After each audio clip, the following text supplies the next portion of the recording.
Biz əslində bilmirik ki, Bakının həbsxanalarında saxlanılan erməni əsirlər və məhbuslar hansı şəraitdə yaşayırlar. Heç bir foto və ya video materialımız yoxdur, təsəvvür belə edə bilmirik ki, onlara necə münasibət göstərilir. Nə məlumdur ki, nəyə ehtiyaclılar var və bu ehtiyaclıların qarşılanmaqdılarını bilmirik. Lakin bu barədə yalnız məlumatlı deyirlər. Bəzi Azərbaycanlı jurnalistlər bu haqda öz şəxsi təcrübələrini də bölüşüblər. 2023-cü ilin noyabrından etibarən Azərbaycanda təxminən 30 jurnalist həbs edilib.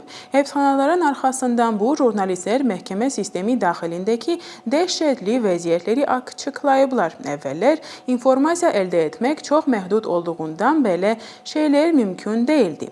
Azərbaycanda həbsxana korrupsiyası və qanunsuzluq jurnalistlər üçün demək olar ki, ifşa edilməz idi. Çünki informasiyaya giriş ciddi şəkildə məhdudlaşdırılmışdı. Bu, noyabrın 2023-cü ildən etibarən bəzi müstəqil jurnalistlərin həbsindən sonra dəyişdi. Həbsxanadan olan bu müxbirlər penitensiar sistemindən davamlı hesabatlar paylaşırlar. Görüşün baxımından bir hökumətin xaricdəki imicinə bu heykəllər heç də yaraşan bir mənzərə təqdim etmir. Əmək hüquqların fəalı Ayafəddin Məmmədov saxladığı həbsxana şəraiti barədə danışmaq istəyəndə telefon xətti kəsildi. Daha sonra ailəsi onunla yenidən əlaqə yaradanda Məmmədov danışmağa başladığı anda xətt birdən-birə kəsildi. Ailə onun da bildirdikdən azacıq bir qismi bunlardır.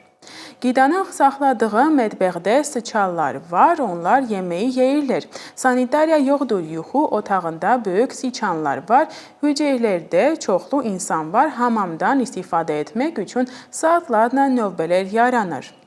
Jurnalist Ali Zeynal İstintaq Saxlanma Mərkəzinin tibbi hissəsində daxili qanunsuzluq sxemini işıqlandırıb. Dərmanların girişi tələb olmadan rüşvət mənbəyi olub.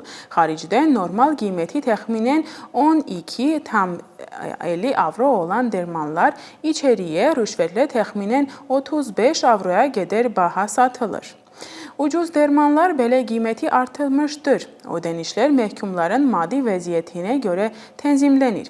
Varlığın təmin edə bilənlər ehtiyaclarını çətinlik çəkmədən qarşılayır, amma kasıb məhkumlar uzun gecikmələrlə, sonsuz müzakirələrlə və ya tamamilə müalicədən imtina ilə üzləşirlər. Bəzi hallarda hakimlər məhkumunun sağlamlığı kritik həddə çatandan yalnız müalicə etməyə razılaşırlar.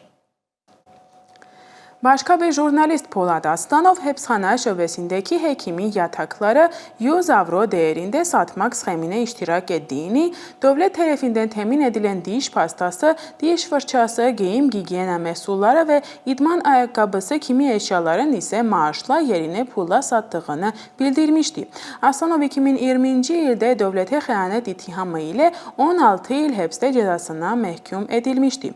2017-ci ildə penitensiar xidməti Avropa İttifaqı və Avropa Şurası tərəfindən maliyyələşdirilən islahat paketinin bir hissəsi olaraq 1 milyon avrodan çox dəstək verildi. Bu, 2014-cü ildən etibarən məhkəmə sisteminin potensialının artırılması, işçilərin təlimi, həbsxana şəraitinin nəzarətinin gücləndirilməsi, şəffaflığın artırılması və korrupsiyanın qarşısının alınması kimi inkişaf proqramlarının maliyyələşdirmək üçün ayrılan 23 milyon avro vəsaiti əvvəl idi. Avropa həbsxana qaydaları saxlanma yerlərindən şəraitin tənzimlənməsi üçün əsas beynəlxalq hüquqi sənəddir.